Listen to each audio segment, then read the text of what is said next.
नमस्कार। आज हम बात करने वाले हैं 11th क्लास की ज्योग्राफी का चैप्टर 7 जिसका नाम है प्राकृतिक संकट एवं आपदाएं। इससे पहले हमने 6 चैप्टर किए हैं जो कि आपको इसी यूट्यूब चैनल की वीडियो में मिल जाएंगे। तो हम बात कर लेते हैं प्राकृतिक संकट और आपदा में अंतर क्या होता है। संकट ये एक केवल खतरा है, परंतु इससे हानि हो यह निश्चित नहीं है। परंतु जो आपदा होती है यानी डिजास्टर होता है वह हानि होने का परिणाम होता है। मतलब जब संपत्ति या संसाधनों की जब हानि हो जाती है उसे कहते हैं आपदा।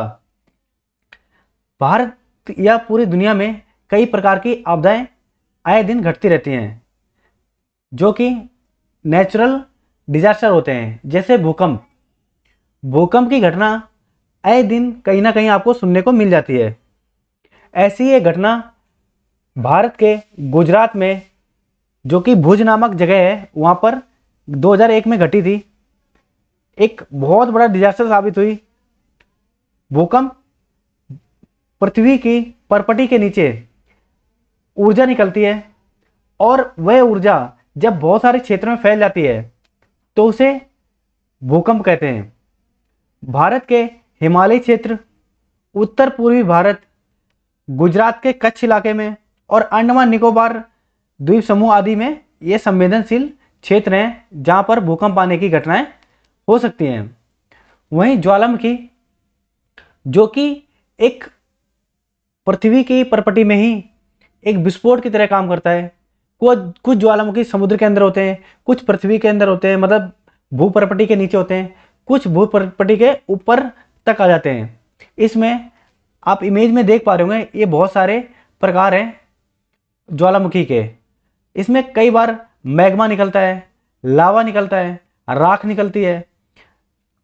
किसी भी ज्वालामुखी में निश्चित नहीं है कि क्या निकलने वाला है। भारत में सक्रिय ज्वालामुखी है जो कि अंडमान निकोबार जो द्वीप समूह है उस पर बने बैरन द्वीप पर है। एक ही मात्र सक्रिय ज्वालामुखी यानी एक्टिव वोल्केनो है वो कि बैरन द्वीप पर है। अगर हम बाढ़ की बात करें, बाढ़ आपने एक बहुत कॉमन शब्द है जो कि सुना होगा। जब कहीं पर बहुत ज़्यादा वर्षा होने के कारण और जल स्तर के बढ़ जाने के कारण किसी शहर या किसी जगह पर पानी का बहुत ज़्यादा बहाव हो जाता है या रिहायशी इलाके में, तो उसे कहते हैं बाढ़ आना। जैसे कि गंगा, ब्रह्मपुत्र आदि पर नदियों पर बहुत सारे बांध बने होते हैं, कई बार वो टूट जाते हैं तो उसे अचानक आसपास के क्षेत्रों में पानी का बहाव बहुत तेज हो जाता है और शहरों में पानी घुस जाता है, उसे बाढ़ कहते हैं। ऐसे ही बिहार में एक कोसी नदी है जो कि बाढ़ लाने के लिए बहुत ज़्यादा, कोसी नदी नाम से ही कोसी है क्योंकि इसको बिहार का शोक कहते हैं। ये बाढ़ लाने के लिए बहुत चर्चित है। अगर हम बात करें सूखे की कि सूखा क्या होता है, जैसे कि आप पहली इमेज में देख पा रहे होंगे ये जमीन पर बहुत ज़्यादा सूखा पड़ गया है। ये क्यों होता है? क्योंकि कई बार उस क्षेत्र में वर्षा नहीं होती है, पर्याप्त मात्रा में पानी नहीं पहुंच पाता है और बहुत ज़्यादा धूप पड़ने के कारण सूखा पड़ जाता है। अगर हम चक्रवात की बात करें जिसे साइक्लोन्स कहते हैं, दुनिया भर में साइक्लोन को कई प्रकार से बोला जाता है और कई प्रकार के नाम दिए जाते हैं। कहीं टाइफून बोलते हैं, जैसे साइक्लोन कहीं बोलते हैं तो कहीं टाइफून भी बोलते हैं। तो चक्रवात समुद्र पर बने तीव्र और निम्न दबाव के कारण बनता है। जब बहुत ज़्यादा लो प्रेशर या हाई प्रेशर होता है उसके कारण चक्रवात बनते हैं। ये बिल्कुल चक्रनुमा ही होते हैं और जो आसपास के जहाँ पर ये बनता है और आसपास के क्षेत्रों में बहुत ज़्यादा ऊंची ऊंची लहरें उठने लगती हैं, जैसे बंगाल की खाड़ी और अरब सागर। ये भारत के तटीय क्षेत्रों पर बाढ़ लाने के लिए जाने जाते हैं। 1999 में उड़ीसा सुपर साइक्लोन 2020 में भी आया अम्फन। उड़ीसा में जो आया था उसे सुपर साइक्लोन नाम दिया गया और 2020 में अम्फन नाम से जाना गया। वहीं अगर लैंडस्लाइड की बात करें जिसको भूस्खलन कहते हैं, कई बार क्या होता है कि बारिश अत्यधिक पड़ने के कारण या बारिश नहीं भी पड़ रही है तो कुछ रिएक्शन, केमिकल रिएक्शन मान लो, या बहुत ज़्यादा कटाई के कारण या भूकंप के कारण, वर्षा के कारण ऐसा होता है कि उस जगह की जमीन खिसकने लगती है और कई टुकड़ों में टूट टूट के नीचे आने लगती है। उसे कहते हैं लैंडस्लाइड। जैसे चट्टानों और मृदा का खिसकना, आप इस इमेज में देख पा रहे होंगे। जैसे उत्तराखंड या कोई हिमालय क्षेत्रों पे ये घटना बहुत आम है। कई बार ये इतनी ज़्यादा घटना तीव्र हो जाती है कि आसपास के बसे गांव में भी ये लैंडस्लाइड हो जाती है। वहीं अगर हम सुनामी की बात करें, सुनामी और साइक्लोन ये काफ़ी सिमिलर चीज़ें हैं। ये भूकंप और ज्वालामुखी भूस्खलन से उत्पन्न लहरें होती हैं। ये लहरें कई बार शहरों की तरफ आगे बढ़ती हैं जो कि समुद्र के किनारे बसे होते हैं और वो तबाही का एक कारण होते हैं। आपको मैंने पहले ही बता दिया था कि इस चैप्टर में प्राकृतिक संकट एवं आपदाओं की चर्चा करेंगे। तो अभी तक हमने भूस्खलन, सुनामी और वोल्केनो आदि, भूकंप आदि के बारे में जाना है। ये भी नेचुरल डिजास्टर ही हैं और जो कि जनता या मानव और किसी भी प्राकृतिक जीवों के लिए बहुत नुकसानदायी होते हैं। सुनामी के बारे में हमने जैसे जान ही लिया है। 26 दिसंबर 2004 में हिंद महासागर में सुनामी आई थी। भारत के अंडमान निकोबार द्वीप समूह और तमिलनाडु को प्रभावित किया था।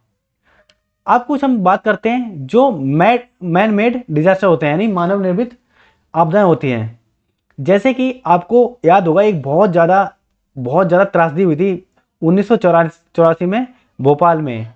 एक कंपनी थी जिसमें गैस का रिसाव हुआ और सैकड़ों हजारों लोग बहुत बुरी तरह प्रभावित हुए।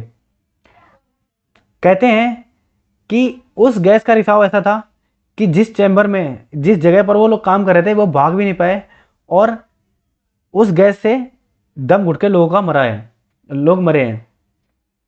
वहीं अगर हम मैन मेड डिजास्टर की बात करें तो रासायनिक आपदाएं होती हैं। जैसे कई जहरीले केमिकल्स होते हैं, उनका फैलाव हो जाता है, उससे बहुत लोगों को हानि होती है। परमाणु आपदा होती है, जैसे कि आपने देखा होगा चेरनोबिल डिजास्टर जो कि यूक्रेन के एक शहर में है, और फुकुशिमा जो कि जापान में 2011 में घटना घटी है, जो कि जापान में आज तक ऐसा माना जाता है कि जहाँ पर यह घटना घटी फुकुशिमा में 2011 में, आसपास के जो क्षेत्र में जो जल है वो आज भी दूषित पाया जाता है।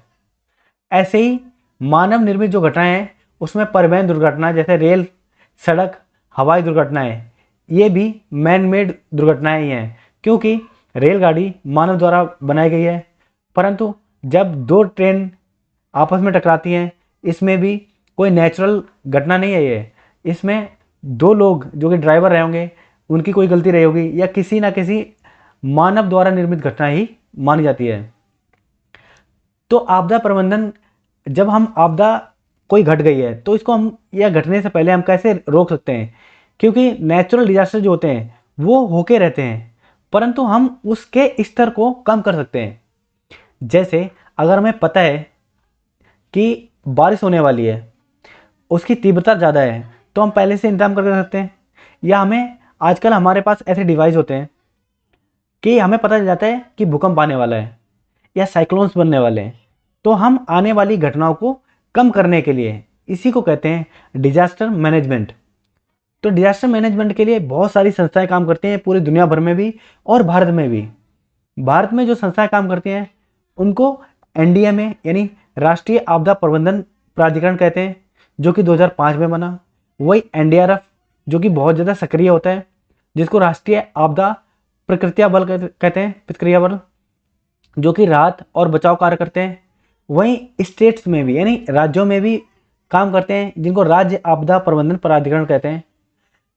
क्या आपको पता है कि जो ये सरकारी संस्थाएं हैं, क्या वही जिम्मेदार हैं, क्या उन्हीं के हाथों में ये आपदा प्रबंधन का सारा जिम्मा है? नहीं, जो आम नागरिक हैं, आप और हम मिलकर भी आपदा को कम कर सकते हैं, चाहे वो मैन मेड हो या फिर तो नेचुरल हो। अगर नेचुरल आपदा कहीं आने वाली है जिसको पहले से ही अनाउंसमेंट कर दी जाती है। आजकल आप देखते होंगे, बता दिया जाता है, मैसेज आ जाता है फ़ोन में, ऑटोमेटिक मैसेज जो कि होता है, एसओएस कॉल आती हैं कि भूकंप आने वाला है या कोई भी नेचुरल और खतरा आने वाला है। तो हम आम नागरिक भी एक दूसरे को बता के कि कैसे क्या करना चाहिए, हमें भूकंप के टाइम क्या करना चाहिए, जब बारिश आ जाए, बिजली गिरे तो क्या करना चाहिए, जब बिजली गिरे तो किसी ऊंची चीज़ के सामने नहीं खड़ा होना चाहिए, मतलब जैसे पेड़ के सामने नहीं खड़ा होना चाहिए, पेड़ के नीचे नहीं खड़ा होना चाहिए, हमें जितना ज़मीन के स्तर तक रहना चाहिए। ये चीज़ होती हैं आपदा मैनेजमेंट को करने के लिए। हमें आपदा प्रबंधन बहुत ज़रूरी से पता होना चाहिए हर व्यक्ति को, और जितने लोगों को ये पता है वे आप किसी और को भी जागरूकता फैलाने में मदद कर सकती हैं। तूफान और बाढ़ में कुछ तरीके हैं जिनको अपनाना चाहिए, जैसे जब बाढ़ और तूफान आए तो अंदर रहें और खिड़कियों से दूर रहें, ड्रेन और गटर से दूर रहें, क्योंकि जब बाढ़ आती है तो अगर वो जो गटर खुले रहते हैं उसमें भी बहुत लोग चले जाते हैं, जिसकी वजह से उनकी जान चली जाती है। और इलेक्ट्रिक सप्लाई जो होती है, मतलब जहाँ से करंट लगने की संभावना है, उनसे दूर रहें। तो ये बहुत सारी चीज़ें हैं, इमरजेंसी नंबर पर कॉल करें, इनसे आपदा प्रबंधन में मदद मिलती है। तो आपको जानकारी कैसी लगी हमें कमेंट करके ज़रूर बताएं।